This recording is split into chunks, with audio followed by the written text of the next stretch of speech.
Hello students, कैसे हो आप सब लोग। तो जैसा कि मैंने ऐसा अक्सर देखा है कि बैंकिंग के एग्ज़ाम की अगर बात करें, एसएससी के एग्ज़ाम की अगर मन बात करें, तो रीडिंग कॉम्प्रहेंशन एक ऐसा मेरे हिसाब से टॉपिक बनता है जो काफ़ी ज़्यादा टाइम हमारे पास हमारे एग्ज़ाम में ले लेता है ना। और इसकी वजह से हम बहुत सारे ऐसे क्वेश्चन जो करने वाले होते हैं वहाँ तक हम पहुँच ही नहीं पाते। तो सवाल ये उठता है कि रीडिंग कॉम्प्रहेंशन के लिए जो बेस्ट अप्रोच हो सकती है वो क्या हो सकती है ना। तो जनरली रीडिंग कॉम्प्रहेंशन के लिए मेरे पास दो अप्रोच रहेगी। एक स्कैनिंग होगा, स्कैनिंग में हम सीधा वर्ड को स्कैन करके आंसर निकालेंगे। और एक पोस्ट रीडिंग होता है। पोस्ट रीडिंग जनरली उस पर्टिकुलर क्वेश्चन को सॉल्व करने के लिए काम आती है जब आपके पास पैसेज के अंदर क्वेश्चन जो दे रखे वो इन्फरेंस बेस्ड ज़्यादा हो, क्योंकि इन्फरेंस बेस्ड क्वेश्चन पैसेज को पढ़ के ही किए जा सकते हैं, उसके बिना संभव नहीं है, राइट। और जो डायरेक्ट टाइप के क्वेश्चन होते हैं उसको सीधा आप अगर नॉर्मल स्कैनिंग करो, कीवर्ड को ढूंढते हो, तब भी किए जा सकते हैं। तो आज मैं आपके सामने दो पैसेज डिस्कस करूंगा आईबीपीएस पीओ के रिगार्डिंग, और देखेंगे कि कैसी अप्रोच हो सकती है किसी भी आरसी को सॉल्व करने के लिए, राइट। क्योंकि मैंने ऐसा देखा है कि मैक्सिमम स्टूडेंट ऐसे होते हैं जो आरसी में प्रॉब्लम फेस करते हैं। तो देखो, पहले मेरी तरफ से एक एडवाइस, आरसी पहले नंबर का क्वेश्चन होता है, लेकिन वो आपको पहले सबसे पहले नहीं करना चाहिए, क्योंकि टाइम टेकिंग हो सकता है अगर आपकी अप्रोच प्रॉपर ना हो। तो इसका सीक्वेंस आप लास्ट में रखो तो ज़्यादा बेटर रहेगा। देखते हैं आपके पास आरसी कैसा है और कैसे टैकल किया जा सकता है। एक आरसी आपको दिख रहा होगा, जैसा कि आपको पता होगा बैंकिंग आरसी की लेंथ के लिए बहुत फेमस होता है ना, क्योंकि उसमें लेंथ जो है वो पैसेज की बहुत बड़ी बड़ी होती है ना, जैसा कि आपको पता ही होगा। तो सेंटेंस आपके पास दे रखा है। अगर आरसी मैं करने जाऊंगा तो देखो, मेरा ये मानना है कि पहला क्वेश्चन जो आपको सॉल्व करना चाहिए वो हमेशा करना चाहिए एंटोनिम सिनोनिम का क्वेश्चन, क्योंकि वो टाइम नहीं लेता और कम टाइम आपके पास हो सकता है, और वर्ड आपके पास पैसेज में बोल्ड भी होता है, ठीक है। जैसे इन्होंने एक वर्ड देखा, देखो क्वेश्चन नंबर 100, इन्होंने लिखा है कि choose the word that is similar in meaning to the phrase devoid of. एक वर्ड दे रखा है डिवाइड ऑफ, और इसने बोला है कि इसका मतलब पैसेज के हिसाब से क्या होगा। तो पहले मुझे देखना है कि डिवाइड ऑफ वर्ड कहाँ पे दे रखा है, राइट। वैसे एग्जाम के अंदर ये बोल्ड होगा, ठीक है। यहाँ मुझे थोड़ा सा सर्च करना पड़ेगा, ठीक है। मैं एक बार देख लेता हूँ, यहाँ कहीं, हाँ ये रहा, देखो ये आपके पास एक वर्ड है डिवाइड ऑफ, ठीक है। अब देखो सवाल ये कि सर अगर इस वर्ड का मतलब नहीं आया तो कोई फर्क नहीं पड़ता, आप पैसेज पढ़ोगे आपको आइडिया आ जाएगा इसका मतलब क्या हो जाएगा, कॉन्टेक्चुअली आपको आइडिया आ जाएगा। तो सेंटेंस देखो, though I think that our present passion for comfort is a little exaggerated, ठीक है, sorry, though I personally enjoy comfort I have lived most happily in house devoid of everything. मतलब कुछ ना होते हुए भी जीवन में मतलब खुश रहना, ऐसा ये कहना चाहता हूँ। डिवाइड ऑफ का मतलब होता है लैक करना, कमी। अवेलेबल यहाँ पे हो नहीं सकता, एम्प्टी हो नहीं सकता, फॉल्स और डेफिशिएंट हो नहीं सकता। इसका मतलब करेक्ट आंसर जो बन जाएगा वो क्या बन जाएगा, लैकिंग बन जाएगा। अब आपको मीनिंग नहीं पता तब भी बहुत इजीली आप निकाल सकते हो, राइट। तो ये मेरा पहला क्वेश्चन था। अब हम क्या करेंगे, नेक्स्ट क्वेश्चन पे मूव करेंगे। क्वेश्चन आपके पास बनेगा कुछ ऐसा, कौन सा, सीधा एंटोनिम सिनोनिम पे मुझे मूव करना है, ठीक है। एंटोनिम सिनोनिम का दूसरा क्वेश्चन अगर मेरे को दिख रहा है तो ये रहा, वर्ड मेरे पास दे रखा है डिक्री। तो पहले आपको ये देख लेना कि डिक्री वर्ड आपके पास दे कहाँ रखा है, ठीक है। डिक्री वर्ड, डिक्री वर्ड का जहां तक मुझे आइडिया है ये एक आदेश होता है, ऑर्डर होता है, ठीक है। तो अब हम देखेंगे कि पैसेज के अंदर डिक्री कहाँ पे है। डोंट वरी, एग्जाम के अंदर ये बोल्ड होता है, यहाँ पे कर नहीं पाए होंगे, ठीक है, बट एक्चुअल में ये बोल्ड होता ही है, ठीक है। तो एक बार फटाफट देख लेते हैं कि डिक्री वर्ड आपको कहाँ दिख रहा है, राइट। फटाफट देख लेते हैं डिक्री वर्ड। वैसे पैसेज में बोल्ड होगा, डोंट वरी, ठीक है ना।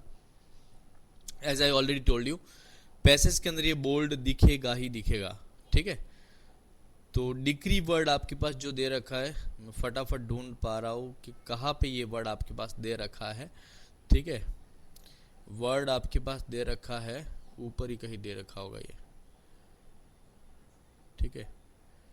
फैशन नाउ, ये रहा, देखो सेंटेंस ये पढ़ा, इन्होंने लिखा है कि the fashion which now decrees the worship of comfort is quite as imperious as any other fashion, ठीक है। तो डिक्रीज मतलब मानना है ना, ऑर्डर ही हो गया। The fashion which now decrees the worship of comfort is quite as imperious as any other fashion. मतलब अभी के टाइम में जो फैशन है वो बिल्कुल कैसा हो गया है, वर्शिप ऑफ कंफर्ट का एक फैशन बन चुका है। या तो इसका आंसर यहाँ पे आदेश रहेगा मेरे हिसाब से, क्योंकि ऑर्डर का मतलब वही, डिक्री का मतलब यही रहेगा। एक बार फिर से पढ़ते हैं, the fashion which now decrees, है ना, the worship of comfort is quite as imperious as any other fashion. बाकी स्प्रेड होगा, फैलाना नहीं हो सकता, प्रोजेक्ट नहीं हो सकता, अट्रैक्ट नहीं हो सकता, एग्जिबिट नहीं हो, मतलब according to the other words अगर आप देखोगे तो ज़्यादा बढ़िया आंसर आपके पास यहाँ पे ऑर्डर्स रहेगा, है ना। डिक्री यहाँ पे वर्ब का काम करेगी, तो मेरे हिसाब से करेक्ट आंसर आपके पास ये रहेगा, राइट। आगे बात करते हैं, और कोई क्वेश्चन है? यस, एक क्वेश्चन इन्होंने दे रखा है इंडिस्पेंसिबल, ठीक है। इंडिस्पेंसिबल का वैसे मतलब होता है ऐसी कोई चीज जो बहुत जरूरी हो, उसको इंडिस्पेंसिबल कहा जा सकता है, राइट। अब इंडिस्पेंसिबल वर्ड ये देखो, ये यहां पे पड़ा हुआ है, इन्होंने ये बोला है कि ये रहा, lived I have lived most happily in house devoid of everything that Anglo Saxons deem indispensable. Indispensable का मतलब आपके पास हो जाएगा जो, मतलब इस सेंटेंस के अंदर भी यही होगा, है ना, जिसको अवॉइड नहीं किया जा सकता। तो देखो यहाँ पे इसका करेक्ट आंसर जो बन जाएगा वो क्या बन जाएगा? अवॉइडेबल। क्यों बन जाएगा? क्योंकि इन्होंने एंटोनिम पूछा है, तो मेक श्योर कि उसने एंटोनिम पूछा है, सिनोनिम, उसके बाद में अपना आंसर हिट कीजिएगा, राइट। तो इसके अंदर 3 एंटोनिम सिनोनिम के क्वेश्चन थे, बहुत कम टाइम में आपके पास हो सकते हैं। अब देखिए हम बाकी के क्वेश्चन पे मूव करेंगे, देखते हैं और कोई एंटोनिम सिनोनिम का क्वेश्चन है क्या। 109, ठीक है, बस हो गया, ठीक है। यहां से अपने पास पैसेज बदल रहा है, तो मतलब ये क्वेश्चन अपने पास एक्चुअल में थे। अब सवाल है कि इसको टैकल कैसे किया जा सकता है। तो एक 100 नंबर का क्वेश्चन हमने कर लिया था, अब 101 हम करेंगे, राइट। इस क्वेश्चन का आंसर हमें निकालना है। तो देखो पहले ये देखना है कि क्वेश्चन आपके पास डायरेक्ट है, इम्प्लाइड है, राइट। सेंटेंस इन्होंने लिखा है कि how do people manage to keep the love of comfort alive. तो मुझे कुछ भी नहीं करना है, मतलब कैसे लोग लव ऑफ कंफर्ट को जीवित रखते हैं, किस तरीके से रखते हैं, है ना। तो मुझे लव ऑफ कंफर्ट को अलाइव अगर कहीं पे मिल जाए तो वो मुझे देखना है। देखो ये रहा, एक तो लव ऑफ कंफर्ट यहाँ पे डाई लिखा हुआ है, ठीक है, इसके आसपास ही कहीं पे हो सकता है। ये रहा, ये देखो, live and grow. In modern advertisements they have found a means for compelling it to live and grow. तो कैसे रखते हैं वो, ठीक है ना, मतलब अलग अलग रिसोर्सेज या मींस के जरिए वो रखते हैं, ठीक है। अब हम ऑप्शन को पढ़ते हैं। पहला, by pumping in more comfort goods in market, by sacrificing high profit, नहीं हो सकता। बाय टारगेटिंग यूथ, नहीं हो सकता। By appealing to the emotionally, नहीं हो सकता। इसका आंसर मुझे ये लगता है कि हो सकता है कि वो और ज्यादा कंफर्ट गुड मार्केट में लाए, है ना, और उससे वो उसको जीवित रख सकता है, और ऐसा होता भी है, ठीक है। तो इसका आंसर आपके पास अकॉर्डिंग टू द पैसेज ये हो जाएगा। मैं सिर्फ स्कैन कर रहा हूं, नथिंग एल्स। पैसेज को पढ़ के करना हो तो कर सकते हैं, लेकिन ये मुझे ऐसा लगता है कि टाइम टेकिंग होगा, इसकी वजह से मैं अलाउ नहीं करता हूं, ठीक है ना। तो ज्यादा बेटर इस तरीके से आप कर सकते हो। चलिए दूसरा देखते हैं। What is authors prediction about comfort. Comfort के बारे में ऑथर का प्रेडिक्शन क्या है। अब वैसे इंप्लाइड इन्फेरेंस बेस्ड क्वेश्चन मुझे लगता है, ठीक है। The value of comfort will increase, people will value more spiritual, thus reducing the value of comfort, people will desire simple lifestyle, the advertisement will play down the comfort aspect of goods, or none of these। Author का prediction इसको हम अभी नहीं करेंगे, बाद में करेंगे, क्योंकि इसके लिए मैं जैसे जैसे पढ़ूंगा वैसे वैसे मुझे मोटा मोटा आइडिया आ जाएगा कि ये कैसे क्या कहना चाहता है। तो मुझे लगता है इसका आंसर अभी हम नहीं करेंगे, ठीक है। चलिए आगे चलते हैं। नेक्स्ट दूसरा क्वेश्चन आपके पास देखो, ये रहा। इन्होंने बोला है, क्या बोला है कि what was the characteristics of affluent man of earlier age. Earlier age में जो एफ्लुएंट मैन हुआ करते थे उनके कैरेक्टरिस्टिक्स क्या होते थे। तो मुझे खाली कुछ नहीं करना है, इसमें हम एक कीवर्ड बना लेते हैं। कीवर्ड अपन बना सकते हैं affluent man of an earlier age. तो मुझे बस ये देखना कि ये बात कहीं कर रखी है क्या, affluent man in earlier age, ये मुझे ढूंढना है, ठीक है। ये मेरा कीवर्ड है, क्योंकि अगर ये मिल जाएगा तो मेरा काम बन जाएगा, ठीक है। अब ये थोड़ी प्रैक्टिस से आपका हो सकता है, ठीक है, डोंट वरी। शुरुआत में थोड़ा आपको टाइम लग सकता है। ये देखो, ये रहा, ठीक है। थोड़ा सा ऊपर से पड़ता है क्योंकि यहाँ पे इसका कनेक्टर है हिज काउंटर पार्ट, तो इससे होगा नहीं। यहाँ पे ही विल है, ठीक है ना। थोड़ा सा आगे बढ़, ये देखो यहाँ से पढ़ते हैं। In modern advertisement they have found a means of compelling it to live and grow. A man of means today who builds a house is in general concern primarily with the comfort of this future residence. He will spend a great deal of money on bathroom, heating apparatus, padded furnishing, and having spent, he will regard his house as perfect. His counterpart in an earlier age would have been primarily concerned with the impressiveness and magnificence of his dwelling with beauty। ये past की बात कर रहा है ना। तो मेरे हिसाब से इसका आंसर बन जाएगा, कोई ब्यूटी वाला सेंटेंस अगर तो हो जाएगा, he used to put higher premium on comfort नहीं है, he was relying much on नहीं, he believe more in simple, he was more qualitative than emphasis, his emphasis was in beauty. ये देखो आ गया। तो इसका करेक्ट आंसर आपके पास क्या बन जाएगा? ई बन जाएगा। ई विल बी और करेक्ट आंसर, राइट। थोड़ा और आगे चलते हैं। चलिए नेक्स्ट क्वेश्चन आपके पास देखते हैं। क्वेश्चन नंबर 104, इन्होंने बोला है कि what change according to the author has taken place in attitude towards comfort. ठीक है, what change according to the author has taken place in attitude towards comfort. ठीक है ना, कौन सा ऐसा है? चलिए पढ़ते हैं, इसको थोड़ा सा पढ़ना पड़ेगा। ये देखो, comfort is now one of the cause of its own spirit, it has now become a physical habit and a fashion and ideal to be pursued for its own sake. ये देखो, ये पैसेज में सीधी बात हुई है, it has become now an ideal to be pursued for its own sake. इसका correct answer भी बनेगा, बाकी मैंने देखा भी नहीं है, राइट। ये मैंने थोड़ा सा पहले सेंटेंस को पढ़ा तो उससे थोड़ा सा आइडिया आएगा क्या हो सकता है। इसको ऑप्शन से भी आप कर सकते हो, ऐसे क्वेश्चन ऑप्शन से भी आप लगा सकते हो, है ना। चलिए थोड़ा और आगे चलते हैं। नेक्स्ट क्वेश्चन नंबर 105, ये डिग्री हम कर चुके हैं, इसका मीनिंग ऑर्डर होगा। Why does author value comfort?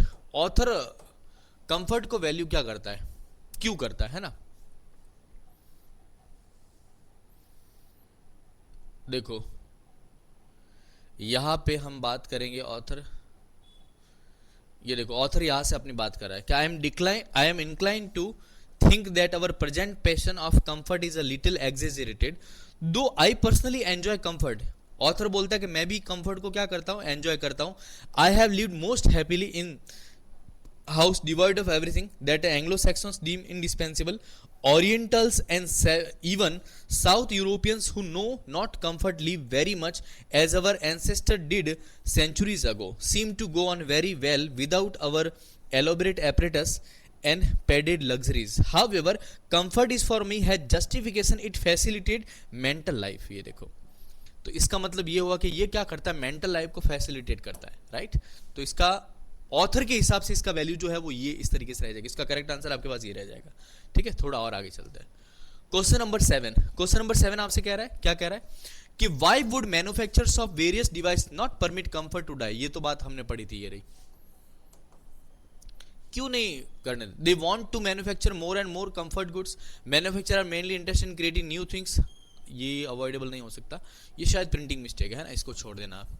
चलो, manufacture emphasis on producing beautiful things, their prosperity is very close link with people's desire for comfort. हाँ, ये हो सकता है कि लोगों का क्या है इसमें, इसको हम यहाँ से पढ़ेंगे। The more comfort is brought into the world, the more is likely to be valued to those who knows who have known comfort. Discomfort is real torture. The fashion now which now decrease the worship of comfort is imperious and fashion. Moreover, enormous material interested in bound with supply of means of comfort. The manufacturers of furniture and heating apparatus of plumbing fixtures cannot afford to let the love of comfort die.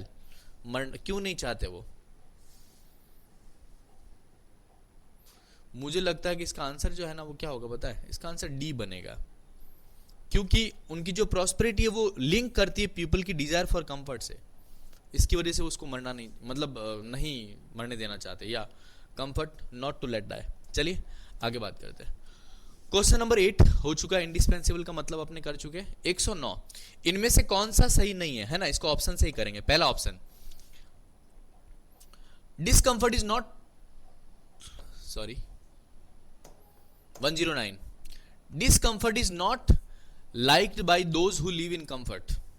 ये तो not true पूछा ना, तो ये तो true होगा, ठीक है। अब एक एक पे ऑप्शन को मेरे को देखना पड़ेगा, इसमें कहीं देखना डिस्कंफर्ट कहीं पे है क्या, ठीक है। ये रहा, डिस्कंफर्ट इज रियल टॉर्चर, इसका मतलब ये है कि वो सही लिखा हुआ है। The affluent man of early age were interest in morbid, ये तो हमने पढ़ चुका है। नॉट ट्रू पूछा ना, तो ये तो ट्रू है। डिस्कंफर्ट हैंस की हैंडीकैप थॉट, ये बात कही है क्या, डिस्कंफर्ट ने क्या किया है, थॉट को हैंडीकैप, ये रहा डिस्कंफर्ट हैंडीकैप थॉट, ये तो लिखा हुआ है। और ओरिएंटल एंड साउथ यूरोपियन अभी पढ़ा था, ये रहा oriental and south Europeans who known comfort and live very much as our ancestor did, जबकि इन्होंने बोला है कि ओरिएंटल सर लिव कंफर्ट, नहीं ऐसा नहीं। इसका करेक्ट आंसर मुझे लगता है डी बनेगा, ठीक है।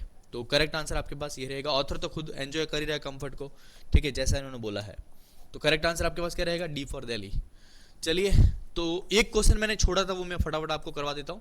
मेरे हिसाब से क्वेश्चन नंबर 102 था, राइट, 102 ये रहा, कि what is author prediction about comfort. Author का प्रेडिक्शन कंफर्ट के बारे में क्या। अब देखो इतना पढ़ने के बाद आपको हल्का तो आइडिया आ ही जाएगा कि ऑथर क्या कहना चाहता है, ठीक है। जैसे the value of comfort will increase, people will value more spirituality that's reducing the value of comfort, people will desire simple life style, the advertisement will play down the comfort aspect of goods. कहीं advertisement की बात हुई है क्या, एक बार देख लेते हैं। एडवर्टाइजमेंट है ना, ये रहा।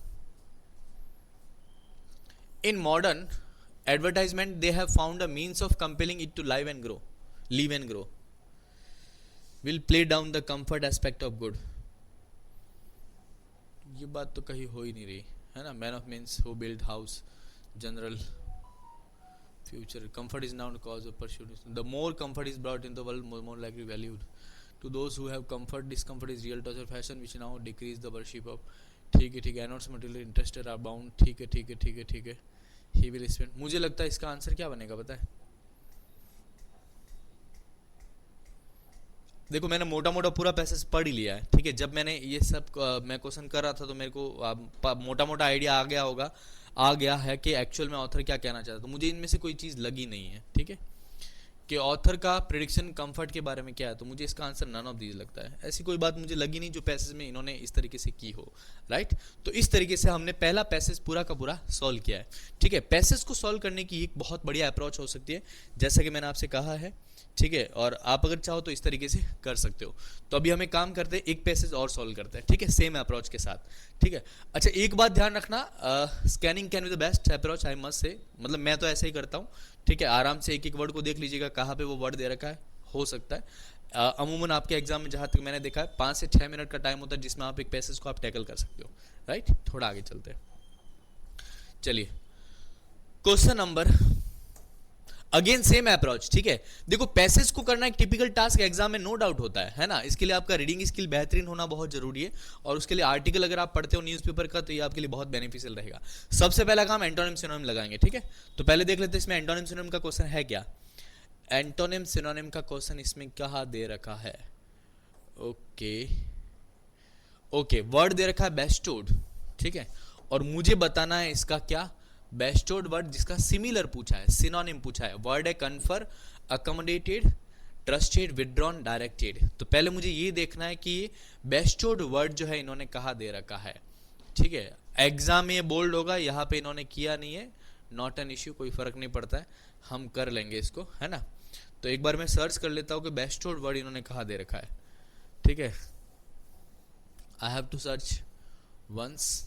एग्जाम में ऐसा नहीं होगा, मैं वापस कह रहा हूँ, ठीक है, क्योंकि बोल्ड होगा। सिमिलेटेड इंटरेस्ट अडॉप्टेड बाय, चलिए ठीक है। ऊपर ही है कि मैं नीचे से शुरू मैंने किया था, ठीक है। इंटरेस्ट,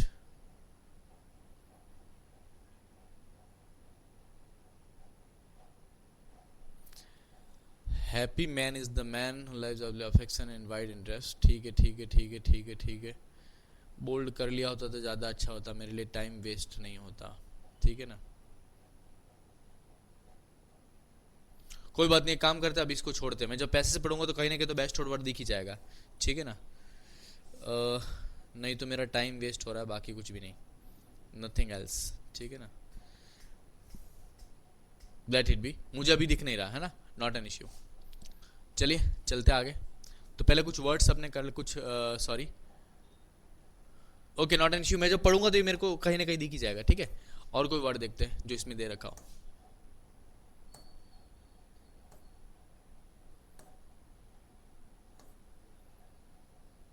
ओके, एक ही क्वेश्चन था, ठीक है ना। तो ठीक है, कोई इश्यू नहीं है, ठीक है।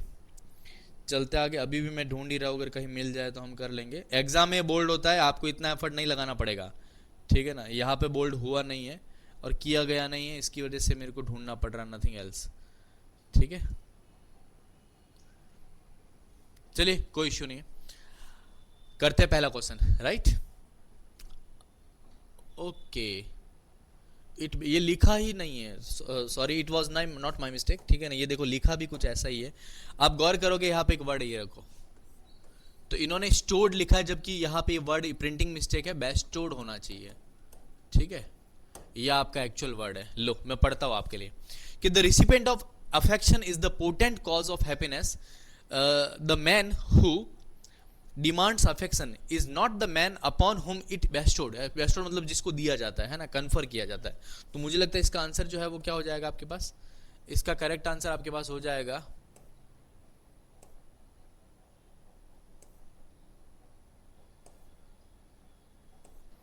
Yes, confer will be your correct answer, ठीक है ना। अकॉर्डिंग टू द पैराग्राफ यही इसका सही आंसर बनेगा, ठीक है। तो हमने 149 कर लिया, ये हमारा एंटोनिम सिनोनिम था, ठीक है। और देखते हैं और कौन से क्वेश्चन है।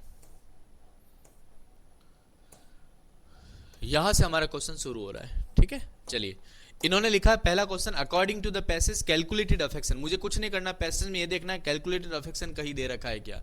देखो अफेक्शन की बात यहां हुई है, ठीक है, इसमें कहीं कैलकुलेटेड अफेक्शन है, ये कैलकुलेशन ये पड़ा, ठीक है ना, कैलकुलेटेड अफेक्शन ये रहा।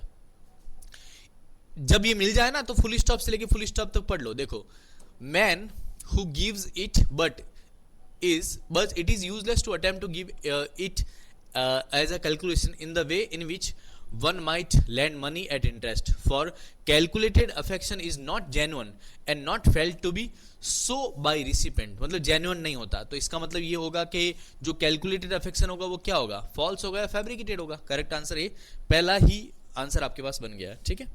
चलिए नेक्स्ट क्वेश्चन नंबर 146 इन्होंने ये बोला है, क्या बोला है कि who according to the passage is happy man. Happy man कौन है, ये happy man. Happy man is the man who lives objectively, who has free affection and wide interest, ठीक है। ये सीधा डायरेक्ट क्वेश्चन है। तो who has encased in self नहीं है, who has free affection and wide interest, इसका answer B बन जाएगा। सीधा डायरेक्ट क्वेश्चन है, अगर आपको सीधा मिल जाए तो आराम से बन जाएगा ये क्वेश्चन। चलिए आगे देखते हैं 147, विच of the following statement is not true, है ना। हालांकि ये लास्ट में करने वाला क्वेश्चन है, लेकिन इसको मैं अभी करवा रहा हूं, ठीक है। इसको ऑप्शन से करेंगे। The happy man has wide interest, ठीक है, ये तो ट्रू है, ये देखो वाइड इंटरेस्ट।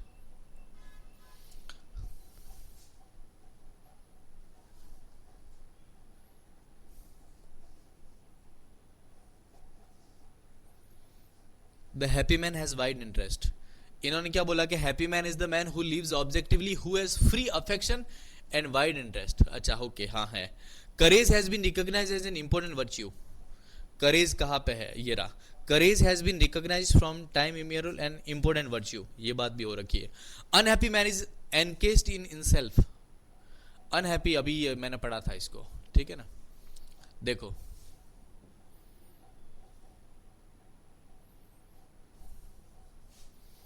ये रहा। What then can a man do who is unhappy because he is encased in itself, ये भी बात हो रखी है। मतलब ये सारे नॉट ट्रू मुझे बताना है। A man who suffers from the sense of sin must tell himself that though it is sinful. Issue of intellectual has been extensively studied. Issue of intellectual courage has been extensively studied.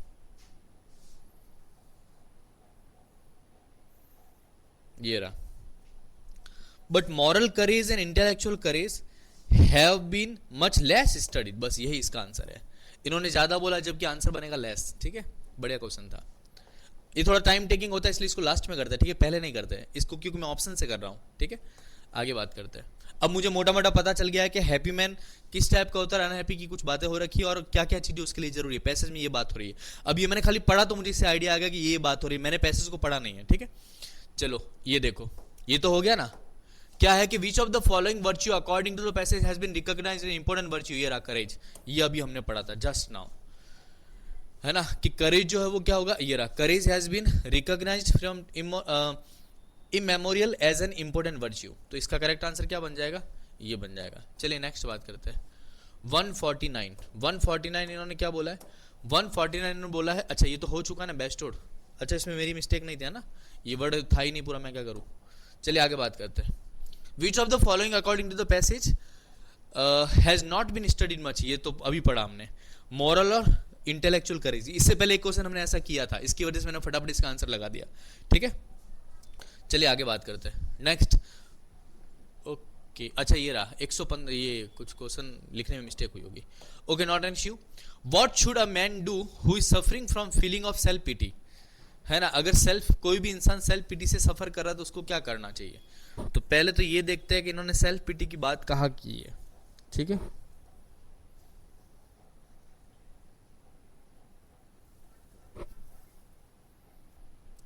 अगर कोई भी इंसान self पिटी से सफर कर रहा हो तो उसको क्या करना चाहिए। Sense of the it is possible that genuine objective interest will arise spontaneously. Era. If he troubled is, if his trouble is self-pity, he can deal with it in the same manner after first persuading himself that there is nothing extraordinary, unfortunate in his circumstances. पहला he should control नहीं, he should persuade himself that बिल्कुल सही है, answer यही बनेगा, B for Bombay. Again मैं कुछ नहीं कर रहा, एक एक पार्ट को देख के अपना आंसर लगा रहा हूं, ठीक है।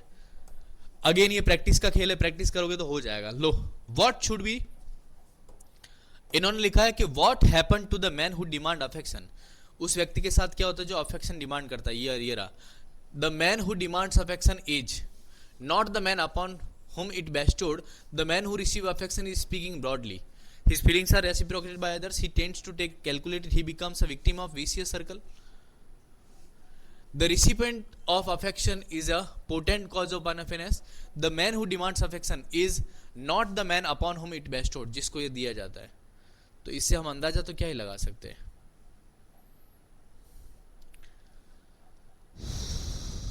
पढ़ते आगे।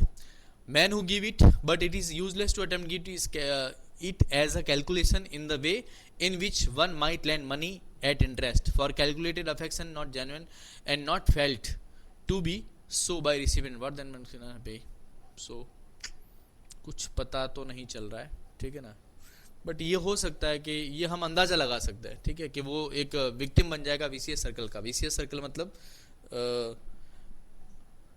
वीसीएस का मतलब क्रूअल हो जाएगा, है ना। ये पर ये कई बात ले नहीं रखी है, ठीक है। None of this can also be think. इसमें थोड़ा सा डाउट है इस क्वेश्चन को, अगर मैं एग्जाम में होता तो फिर छोड़ता, क्योंकि इसमें सीधा हिंट नहीं है, ठीक है, पढ़ने से ही होगा ये क्वेश्चन, इसलिए मैं पैसेज तो पढ़ नहीं रहा, ठीक है। If a man is suffering from sense of sin, sense of sin तो ये पढ़ा मैंने अभी जस्ट देखा था इसको। देखो जब आप करोगे, देखो ये रहा, ये sense of sin.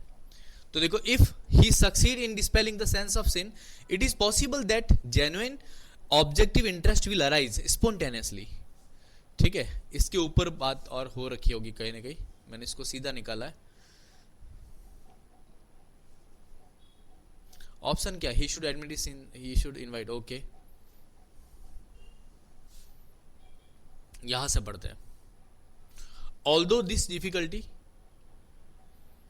is real, there is nevertheless much can do. He is rightly diagnosed with trouble.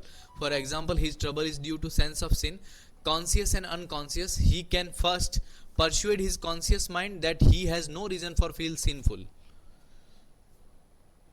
He should consciously, ये आंसर है ना, ये सीधा आंसर अपने को मिल गया, ठीक है। चलिए आगे देखते हैं। नेक्स्ट आपके पास क्या है, 154। पैसेज के कॉन्टेक्स्ट के हिसाब से बताएं इनमें से कौन सा सही है। पहला, all passions stem from unhappiness, the happy man lives subjectively, any virtues has dark side, one feel happy if one receive affection, any affection is always genuine. ये तो फिर इसका आंसर ये बनेगा, ठीक है ना, कि received affection is potent code for happiness, सीधा आंसर बनेगा, आंसर डी बनेगा, ठीक है। आगे चलते हैं। ओके तो ये था आपके पूरा का पूरा पैसेज। दो पैसेज हमने डिस्कस किया। अप्रोच है स्कैनिंग, मैं कर कुछ नहीं रहा, खाली स्कैन कर रहा हूं, और स्कैन करने से इन्फरेंस बेस्ड क्वेश्चन भी निकाले जा सकते हैं, क्योंकि मोटा मोटा आपको पैसेज का एक आइडिया आ जाता है कि कैसे ये बात होगी। शुरुआत में टाइम टेकिंग हो सकता है, लेकिन अगर आप थोड़ी सी प्रैक्टिस करो तो मेरे हिसाब से अच्छा हो सकता है, ठीक है। तो होपफुली ये IBPS PO या एग्जाम कोई भी हो बैंकिंग का, ठीक है ना, उसमें आपको ये बहुत हेल्प करेंगे, क्योंकि बैंकिंग के एग्जाम की प्रॉब्लम है, पढ़ के करोगे तो बहुत ज़्यादा टाइम जाएगा, ठीक है ना। तो ये आपके लिए और हानिकारक हो सकता है, ठीक है। अगर 5 से 6 मिनट में करना है तो स्कैन करके करो, और मोटे मोटे अगर आप 5-6 क्वेश्चन भी निकाल लो तो मेरे हिसाब से बहुत बढ़िया बात है, कोई प्रॉब्लम नहीं। तो इस वीडियो के अंदर इतना ही, बाकी की बातें हम नेक्स्ट फिर किसी वीडियो में करेंगे। Thank you so much all of you.